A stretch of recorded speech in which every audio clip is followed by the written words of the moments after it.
Salut, salut les amis, bienvenue dans cette deuxième partie avec la famille Jean-Calixte. Oui, d'accord. Donc maintenant, ils vont nous parler de la fréquentation, de l'organisation du mariage, comment ça s'est déroulé. Donc, on vous écoute. D'accord, donc on était rendu la dernière fois à parler à nos parents. Donc, on a parlé à nos parents, on les a mis au courant. Et on a mis au courant justement le frère que je parlais auparavant, puisque c'était lui le président de la jeunesse. On lui a parlé aussi. Et là, il fallait faire attention encore. Et dans cette période, on a beaucoup prié, parce que pour nous, c'était essentiel qu'on ait le soutien de Dieu. Vraiment, tout ce qu'on fait, on a passé des temps de jeûne, des temps de prière. C'était vraiment important pour nous. Et quand parce qu'on savait que la situation était délicate, et puis à l'église aussi, il y avait une nouvelle chose qui venait d'arriver, où dès que tu dis que tu vas te marier, c'est 3 mois. Donc tu dis que tu vas te marier, c'est 3 mois après, tu dois être marié, mais la situation était que j'étais à l'école, je finissais ma technique, parce que qu'est-ce qui s'est passé, c'est que quand 2008 est arrivé, je rentrais dans ma technique et j'ai fait une dépression. Donc je suis assez bonne à l'école, j'apprends très vite, mais j'avais 8 cours, j'en ai coulé 7 sur 8. Parce que j'étais tellement déconnectée, je ne pouvais plus réfléchir et tout. Donc, ça m'a donné du retard. Et rendu en 2000, là, on est en fin 2011, début 2012. Donc là, il fallait vraiment beaucoup de prières. Puis, je ne voulais pas être mariée quand c'était à l'hiver. Puis, je ne voulais pas être mariée 3 mois après. Je n'avais pas fini mes trucs, mes études et tout. Donc, je voulais être avancée le plus que possible. Donc, on est resté vraiment beaucoup de temps dans la prière, mais c'était difficile parce qu'il ne fallait pas qu'on se parle. Personnellement, je me trouvais un peu hypocrite, mais on n'avait pas le choix. Donc, on ne se parlait pas au téléphone, on se parlait vraiment par message, mais on priait, on séduisait des temps de prière parce qu'on ne voulait pas, dès qu'on allait l'annoncer, on avait peur de la réaction des gens. Mais nos parents, notre famille était au courant, puis ce jeune-là, le président de la jeunesse, était au courant. Donc, mais Dieu a fait bien les choses, je vais dire, parce que quand monsieur, parce que c'est lui qui a été voir les pasteurs, quand il a été voir, ça a été bien accueilli. On va laisser monsieur, parce que moi, je n'étais pas là, donc j'ai juste reçu des feedbacks. Oui, oui, alors, quand justement en 2011, on s'était parlé, on a mis une carte sur table, puis on a dit est-ce que c'est sérieux, est-ce qu'on veut vraiment se lancer? On a dit oui, c'est sérieux, on s'est dit ok, c'est bon. On a été quand même parler à nos parents et ça nous a pris quand même, je dirais, presque 1 an et demi avant d'aller voir les pasteurs. Non, c'est pas vrai. On a pris quelques mois. On a pris quelques mois, mais on a pris quand même 1 an, presque 9 mois avant d'aller, 9 à 10 mois avant de vraiment se marier, parce qu'on s'est marié en 2013. Oui, on s'est reparlé en 2011. On a confirmé fin 2011, début 2012. Et ensuite, on a fait tout 2012 jusqu'à 2013 fiancés. Puis ensuite, en 2013, on s'est marié. Alors, comment ça s'est passé? Comme elle a dit, on était beaucoup dans la prière, beaucoup dans le jeûne. Puis ensuite, justement, le président de la jeunesse, que j'ai aussi pris le temps de parler avec lui pour lui exposer un peu ma situation, notre situation. Et ensuite, je lui ai dit, comment ça se passe quand tu vas voir les pasteurs? Parce que lui était déjà marié. Et je lui ai dit, mais comment on fait, etc. Et elle a dit, regarde, prie, puis vas-y. Là, je l'ai regardé, je suis comme, ok. Donc, lui, le président, il était au courant, mais pas les pasteurs. Non, c'est ça. Alors, les pasteurs n'étaient pas encore au courant. Alors, lui, c'était vraiment quelqu'un que j'apprécie énormément parce que c'est le parrain de c'est notre témoin de mariage. Ouais. Et sérieusement, il y a vraiment comme autant un professionnalisme, autant une crainte de Dieu. C'est vraiment beaucoup d'amour. Et c'est lui qui nous a vraiment conseillé pour que vraiment tout se passe le mieux que possible. Alors, j'ai été le voir. Ensuite, un jour, dans ce temps-là, j'allais à l'école. Alors là, cette journée-là, j'avais pas cours. J'appelle le pasteur le lundi, si je ne me trompe pas. Le lundi, non, j'étais au travail. J'ai fait exprès d'appeler comme quand ma pause était sur le point de finir, juste pour être sûr qu'il ne me garde pas trop longtemps au téléphone. Là, j'ai dit comme ça, oh, je suis à ma pause, elle va finir dans 5 minutes. Oh my God. Est-ce que vous êtes disposé? Je pense que c'était un mercredi ou un jeudi soir. Je pense que c'était mercredi. J'ai dit comme ça, est-ce que en soirée, je peux passer chez vous? J'aimerais pouvoir vous parler avec votre épouse. Oh, Là, wow. il dit comme ça, ah, ok. Il dit, ok, c'est correct, il n'y a pas de problème. Là, je ne sais pas s'il le savait, mais il n'avait pas trop insisté pour me poser trop de questions.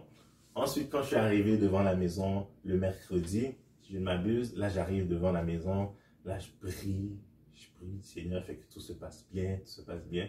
Puis quand j'ai pris le temps de parler avec eux, on a pris un temps, on a fait une prière pour commencer. Ensuite, je lui ai dit, mais là, on est prêt, on est rendu ça, voici qu'est-ce qui se passe, etc. Tous les détails. Puis là, il me regarde, là, il commence à sourire. Puis là, il me dit, ah, mais on savait que c'était ça le plan de Dieu, etc. Puis que, oh oui, c'est juste que avant c'était pas le bon moment, puis maintenant c'est le bon moment.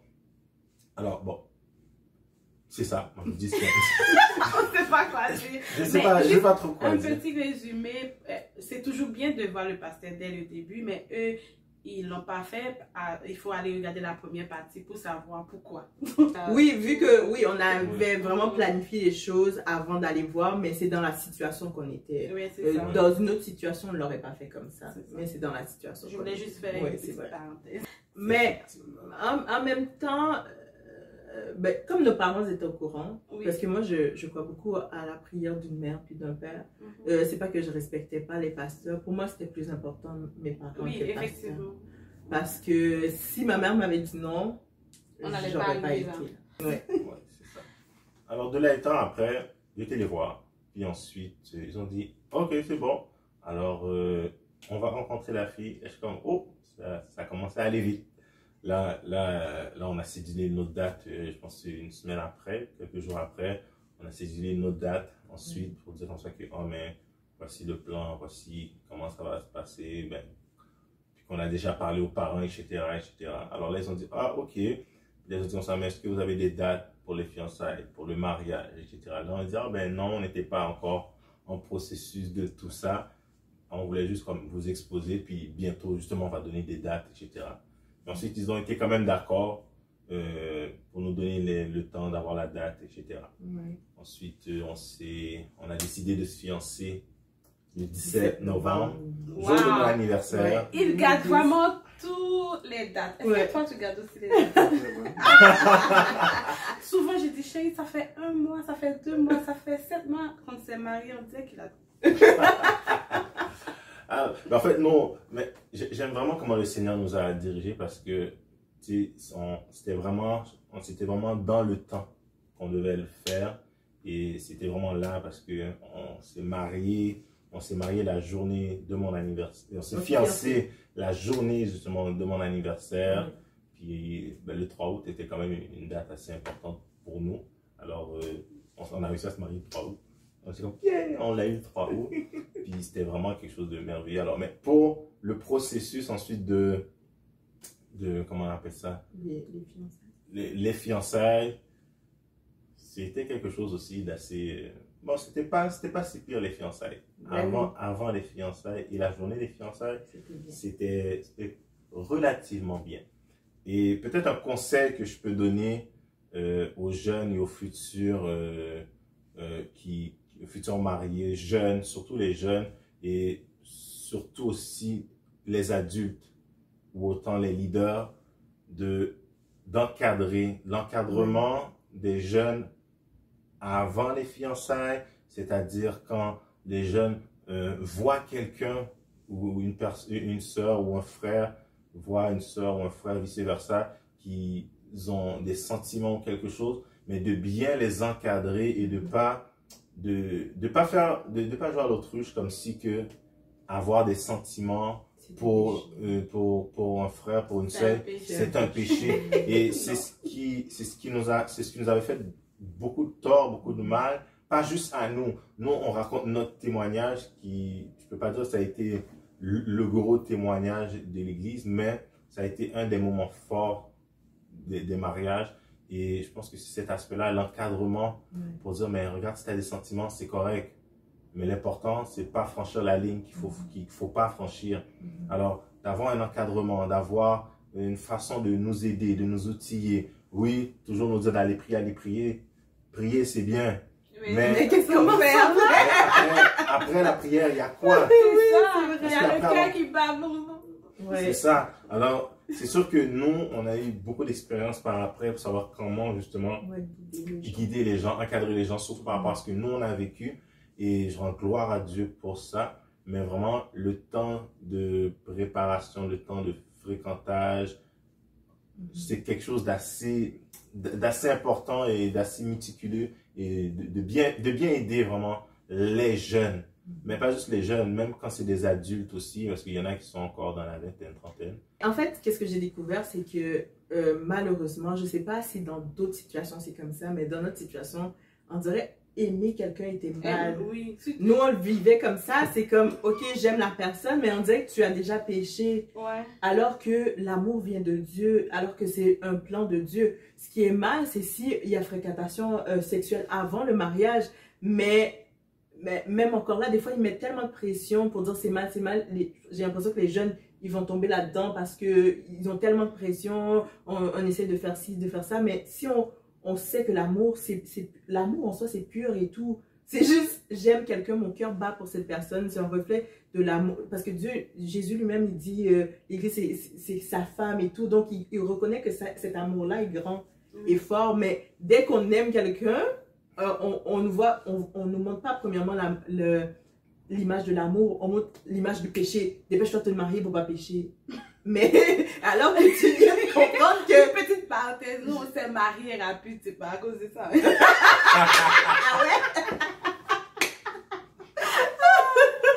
Non, mais c'est pour ça que je dis, je sais pas, ben nous c'était ça notre cas, parce qu'ils voulaient pas qu'il y ait péché et tout, mais je comprends ça, je comprends aussi, je dis ça, mais je comprends aussi la crainte des pasteurs et la crainte des parents, parce que c'est sûr qu'on s'aime et tout, il y a des fois des rapprochements qui peuvent se faire, je comprends ça, mais c'est juste que c'était tellement axé sur ne pas pécher que des fois quand on aimait des gens, on est comme, oh, ok, on a déjà péché. Donc c'était vraiment avec ça qu'on pouvait vivre, donc on s'est fiancés. Tout ça c'est relativement bien passé parce qu'on avait tellement peur par rapport à la 2008 que quand on a vu ça, on a dit, ben waouh, c'est merveilleux. Mais la suite, il y a une suite, donc c'est ça, donc on s'est fiancés le 17 novembre 2012, là on s'en allait pour le mariage pour le mois de août, le 3 août 2013. Donc vous n'avez pas fait le mariage dans 3 mois là? Non, on ne l'avait pas fait dans 3 mois, puis les pasteurs disaient, oh, ben vu ce qui s'est passé en 2008, après ça vous avez eu un témoignage tellement merveilleux que bon... elle ne comprenait pas. Puis elle dit, oh oui, je sais que ça a été difficile ce que vous avez vécu, mais c'était pour prévenir, pour pas qu'il y ait de mal. Moi, personnellement, ça m'avait choqué parce que je me suis dit, j'ai vécu tout ça pour juste prévenir. On aurait pu m'asseoir et me parler. Et puis de toute façon, j'avais rien fait, donc on ne nous avait pas donné d'explication. Donc bon, là, je me suis dit, oh ben gloire à Dieu, Dieu a vu les choses et il y a une suite et la suite était wow. Ouais, était wow. Mais pour dire les préparations aussi, un point important que ce que nous avons fait, c'est que déjà j'avais préparé le mariage. Moi je suis une fille, j'aime les cartables, les cahiers, donc mes préparations étaient déjà faites. Dès qu'on a dit ok, le mot est ok, là on avait la salle, on avait le gâteau qui avait été acheté comme après les fiançailles. Quand on est arrivé, le pâtissier il dit c'est la première fois que un gâteau est acheté, payé presque 1 an à l'avance. Il en venait pas, mais tout s'est bien passé. Et puis, on a aussi pris le temps de se parler. Pour nous notre couple, notre relation de couple, c'est qu'on est des meilleurs amis. En fait, je peux tout faire avec mon mari. Je dis tout à mon mari. C'est mon meilleur ami. Même pendant les fiançailles, on a pris le temps de se parler de nos blessures. On s'est parlé de l'avenir, de combien d'enfants qu'on voulait. On se parlait de tout et de rien parce que pour moi, je mariais mon meilleur ami. Donc, c'était important pour nous, ce point-là. Et voilà qu'on arrive proche. Je pense que les choses ont commencé à déraper en janvier 2013. Petite parenthèse, avant d'aller plus loin, pour vous donner un peu plus de suspense. En fait, petit conseil, que ce soit pour les hommes, que ce soit pour les femmes, les jeunes, tous ceux qui aspirent justement au mariage, je vais vous donner un élément clé que je trouve essentiel. Priez pour la personne que vous voulez avoir. Moi, dans mon cas, je voyais beaucoup les gens qui... Puis, on va être direct, on va dire les vraies affaires là. Je voyais beaucoup des gens dans plusieurs églises, mais dans la nôtre spécialement, faisaient des rêves, des visions, disaient « Ah, mais je me voyais avec un tel. » Et on commençait, quand je dis on, ça ne m'inclut pas, mais on commençait à condamner, à dire « Oh non, moi je condamne ces rêves, ces visions-là. Non, je ne serai jamais avec cet homme, je ne serai jamais avec cette femme. » Toutes sortes de paroles pour que 2 à 3 semaines après, en fin de compte, c'est l'homme de ma vie, c'est la femme de ma vie, je me mariais avec. Moi, personnellement, je trouvais que ça ne faisait pas de sens parce que tu condamnais, puis ensuite tu te mariais avec. Moi, j'ai dit, Seigneur, regarde, on va être clair, puis j'ai fait cette prière, j'avais peut-être 12 ans. Je pense que j'avais 11 ou 12 ans. J'avais 11 ou 12 ans à ce moment-là, quand j'ai fait cette prière-là, parce que j'étais venu en 2001 à l'église, puis pendant toutes ces années-là, jusqu'à, j'avais 10 ans, j'avais 10 ans en 2011, alors j'avais à peu près 12 ou 13 ans. Donc, j'ai dit, quand il y a eu beaucoup de mariages, alors j'ai dit, Seigneur, non, moi, qu'est-ce que je veux? Je veux que la femme que je vais marier, que ce soit ma meilleure amie, je veux qu'on ait du plaisir ensemble, qu'on apprend à se connaître, et plein de détails, plein de détails, plein de détails. J'ai pas été dans des détails très précis, mais j'étais vraiment quand même général. Mais j'ai dit, mon critère, c'était qu'il fallait que ce soit absolument ma meilleure amie et qu'on ait appris à se connaître. Alors moi, vraiment, un conseil, priez le Seigneur pour la personne que vous voulez, que vous désirez, que vous voulez qu'elle soit plus grande que vous, pas plus grande que vous. Mais vraiment, soyez précis dans ce que vous demandez à Dieu parce que Dieu va vous l'accorder.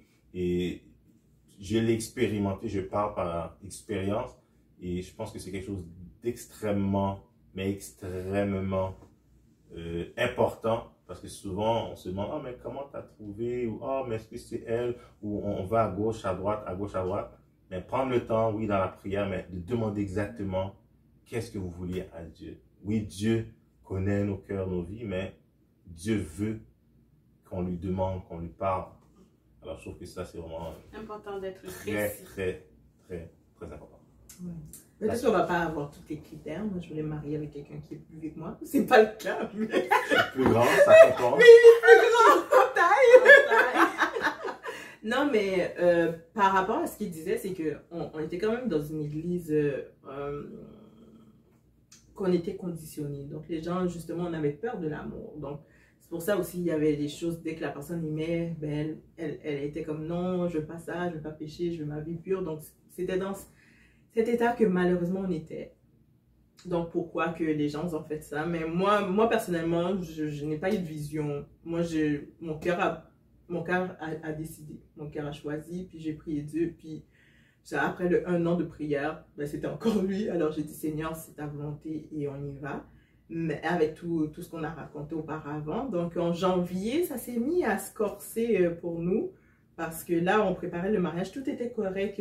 On avait trouvé notre logement, on avait trouvé la salle. Tout était planifié, tout était déjà réglé. En janvier, ils auraient pu nous dire, vous vous mariez en février, puis on serait prêt. Tellement que, excusez-moi, tout était arrangé. Donc, mais là, en janvier... j'étais monitrice de l'école du dimanche et là, un dimanche, quelqu'un est venu encore, a dit qu'il a fait un rêve et que je n'étais plus bonne pour enseigner. Donc, du jour au lendemain, le rêve a été fait le lundi, le dimanche soir, le lundi, on m'enlevait de mon poste puis on me disait « Oh, ben, Wow! Un rêve! Oui. Est-ce que cette personne a prié après? Ah, je sais pas, mais...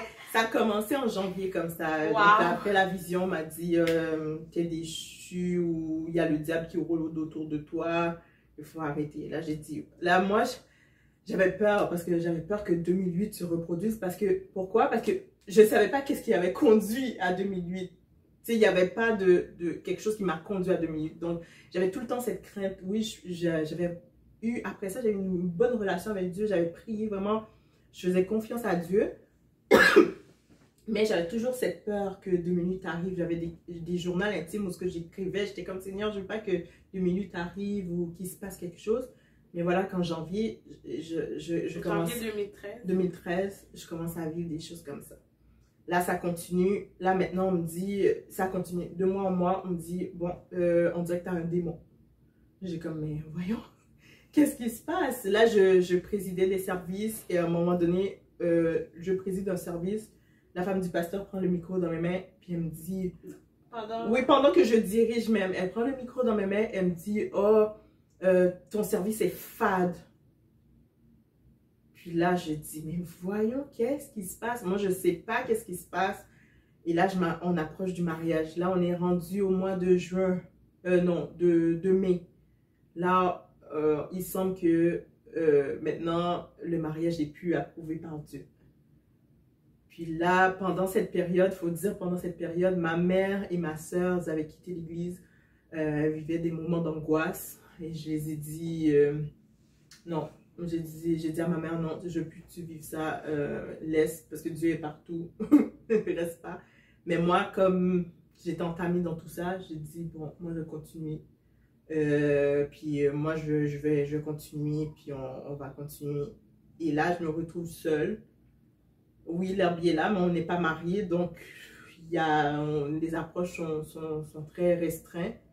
Et là, petit à petit, j'ai un démon. Et là, au mois de juin, on me dit, on n'est pas sûr qu'on va célébrer ce mariage. Pas, en tout cas, l'Herbie peut se marier, mais pas avec moi. Et là, je me demande, qu'est-ce qui se passe? Il n'y a rien qui a changé dans ma vie. Il n'y a rien. Et là, je dis, Seigneur, je recommence 2008. J'étais comme, Seigneur, est-ce que je recommence 2008? Et puis là, je dis, là, on me dit, ok, ben s'il faut célébrer ce mariage, comme ta famille n'est plus à l'église, il faut que tu sors de chez ta famille. Là, j'ai dit, ben ma mère, c'est tout pour moi, ma soeur est tout pour moi. Je ne les quitterai pas.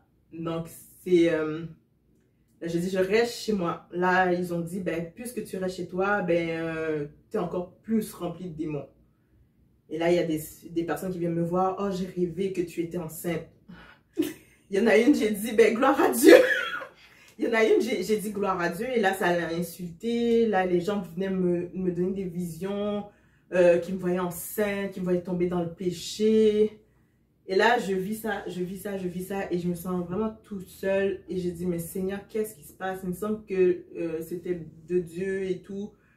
Et là, on approche de la date. J'ai une bonne amie qui s'est mariée avant moi. Elle s'est mariée au mois de juin, le 8 juin. Et là, on a été à son mariage. Et après, on nous dit, non, je veux avoir la liste de tes invités. Et là, on passait là, je les ai donné la liste des invités. Là, ils passaient la liste, puis ils disaient, ok, si un tel est là, on ne célèbre pas le mariage. Jusque-là. Là, c'était vraiment intense parce que là, et c'est le fait que je me sentais tout seul parce que je ne voulais pas dire à ma mère et à ma soeur ce qui se passait. Quand j'entrais à la maison, je ne voulais pas leur dire parce que je les ai déjà fait honte, souffrir. Déjà en 2008, je ne veux pas recommencer quelque chose comme ça. Et là, l'Herbie, lui, il était quand même jeune, il avait 22 ans. Il ne comprenait pas tout ce qui se passait. Et il ne parlait pas beaucoup comme personne. Donc, des fois, j'avais l'impression d'être comme qu'il ne disait rien, que j'étais tout seul. Dans le combat. Dans le combat, oui. Puis là, on s'approche, on est au mois de... Maintenant, il parle beaucoup. Hein. Ah oui! Maintenant, il a changé. Il parle trop! C'est ça, là, il a pris sa revanche. C'est caché et révélé maintenant. C'est ça. Là, on arrive en juillet. Juillet, on me dit, oh, on va faire le mariage. Une autre vision a été faite. Ils vont faire le mariage, mais j'ai pas droit. Ce sera pas un mariage heureux. Il faut que ce soit juste la mariée, puis le marié, puis les gens de l'église, pas de cortège. Là, j'ai dit, mais j'étais toute petite, j'ai rêvé de me marier depuis longtemps et voilà, on me dit pas de cortège. Ah, mon sang tressaillit. Non, c'était quelque chose. Ouais. C'était quelque chose, on me dit pas de cortège, on veut savoir la liste, on veut pas que ma mère soit là, on veut pas que mon oncle soit là, mon oncle qui représente mon père. On veut pas qu'il soit là. Moi, je sais pas quoi faire. On avait loué une église parce qu'on a tellement une grande famille des deux côtés. Et puis là, ils ont dit non, ils n'aiment pas cette église-là, ils vont le faire là. Puis les gens, oh, je ne savais plus quoi faire. Le matin, je me levais et c'est comme si j'étais dépossédée de mon corps parce que j'arrivais plus. À un moment donné, moi qui suis tellement organisée, puis c'est parce que j'étais tellement organisée que j'avais tout. Mais au mois de juillet, j'ai dit j'abandonne. Je faisais plus rien pour le mariage. Je dis regarde, vous me donnez l'argent, vous me donnez pas, vous me donnez pas. À un moment donné, mon corps a juste fait ok, j'abandonne. Parce que je comprenais pas. On me mettait à côté, dehors de toute chose. Puis il fallait que je m'assoie en arrière. Puis la femme du pasteur venait prier dans mes oreilles pour dire chasse le démon et tout. Mais il n'y avait rien qui avait changé. Il n'y avait vraiment rien qui avait changé. Et puis. Mais est-ce qu'il y a une raison pourquoi tout ça? Raison, oui, valable. Raison, c'est parce que j'avais un démon, c'est ça. Ben, dans le moment, c'était ça la raison. C'est quand un démon qu'on t'a... Ben, j'avais un démon. Je ne sais pas pourquoi le démon est venu à ce moment pressant, mais j'avais un démon. Demande-moi comment c'est arrivé. Parce qu'à un moment donné, je me disais, mais pourquoi? Qu'est-ce qui se passe? Et à un moment donné, dans un bureau... Ils t'ont attribué un démon? Oui, ils m'ont attribué un démon. Voilà. Dans un bureau, on est allé dans une rencontre, on parlait, puis elle me dit... C'est juste que t'es pas possédé, là. Non, non. Ils m'ont attribué un démon. Là, on était dans le bureau, et puis la femme du pasteur, elle finit de parler, et puis elle crie et tout. Là, elle me dit, ben, j'ai fini avec vous. Mais moi, je me lève pour partir. Là, elle me dit, oh, t'es arrogante comme personne, tu te lèves pour partir. J'ai dit, mais tu as dit que t'as fini avec moi. Je ne veux pas rester sur la chaise pour que tu me maltraites avec tes paroles encore. Fait que là, on me disait que j'étais arrogante, justement. Et puis moi j'ai toujours été sincère. Dès que j'ai quelque chose à dire à quelqu'un, je le dis. Ça, et vrai. puis là, je pouvais pas parler. Si je disais quelque chose, on me disait que j'étais arrogante. Si je disais pas quelque chose, on me disait, ben, j'étais arrogante parce que je réponds pas. Et là, il y avait une confusion dans ma tête. Et là, la jeune fille de 2008 est revenue. Puis j'étais comme, Seigneur, c'est ça. Je savais que c'était une punition, ce mariage. Puis, mais Dieu merci, parce que dans toute chose, Dieu, il met quand même une personne. Puis ça a été le témoin du mariage. Il était là, il nous a pris, il a pris des temps de prière. Puis on découvrait aussi certaines choses. Dieu mettait des choses en perspective avec sagesse pour qu'on puisse essayer de s'en sortir. Puis on avait quand même un cortège qui... J'ai mis des gens de la famille, mais il y avait plus de gens de l'église et tout. Et puis voilà qu'on est... Bon, on va passer assez vite parce qu'il s'est passé tellement de choses, mais une semaine avant le mariage, j'ai dit, Seigneur, j'en peux plus, je m'en vais. Je vais prendre la moitié de l'argent, parce qu'on avait ramassé de l'argent pour la salle de réception. J'ai dit, Seigneur, je vais prendre la moitié de l'argent, puis je m'en vais. Tu sais, je m'en vais, en fait, je suis américaine, d'origine américaine. Ben, je suis américaine, en fait. Je suis née là-bas, donc je dis, je vais prendre mes papiers, puis je m'en vais aux États-Unis, puis tu sais, je ne ferai pas mal à ma famille, puis je ne ferai pas de mal à la famille de l'Herbie. Il se mariera avec quelqu'un, il trouvera quelqu'un, puis je dis, peut-être que c'est moi qui ai la poisse, puis je ne mérite pas d'être mariée et tout. Mais le témoin de mariage, il m'a appelé à ce moment même, puis il m'a dit, Dieu m'a dit que ça ne va pas. Fait qu'il a prié avec moi, puis j'ai dit, ok Seigneur, tu me donnes une lumière, puis on va continuer.